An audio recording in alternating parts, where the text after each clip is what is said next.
Акцискиот план за заштита на малцинствата е одбиен од Софија и бил напишан на македонски јазик. Ова денеска го откри премиерот Христијан Мицкоски, кој во детали објасни како се подготвувал документот кој е дел од преговарачката рамка. Уште пред да почне изработката, Мицкоски вели дека ги предупредиле партнерите во Брисел и најдобриот акциски план ќе биде одбиен од Бугарија. Документот за заштита и унапредување на правата на малцинствата го изработила италијанка, како што вели Мицкоски, врвен експерт. На барање од Брисел, земјава и предвреме го испратила до Софија, но како што вели Мицкоски, бил одбиен дека е напишан на македонски јазик.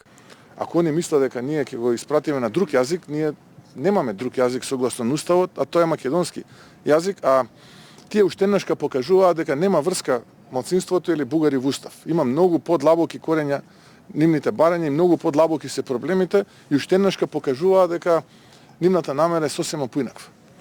Жалам уште еднашка што испуштија шансата да покажат дека се добри соседи. Ниту една земја членка нема против, нити едно малцинство во Македонија, бидејќи имаше јавна дебата, јавна расправа, нема против. Е проблем било што било на македонски јазик. Во меѓувреме Мицкоски вели дека имало повеќе иницијативи од европските челници за средба со бугарските власти, но тие сите биле одбиени.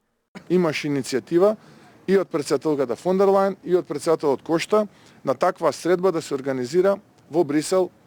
За жал, од другата страна ја одбија таа средба. Потоа имаше иницијатива од Париз, тие да бидат домакини на оваква средба, повторно ништо. Имаше иницијатива од Берлин, тие да бидат домакини на оваква средба, ништо. Пораката од Софија беше, ама ние треба заедно да разговараме. Чекайте се. Дајте да се одлучиме. Билатерален ли е проблемот?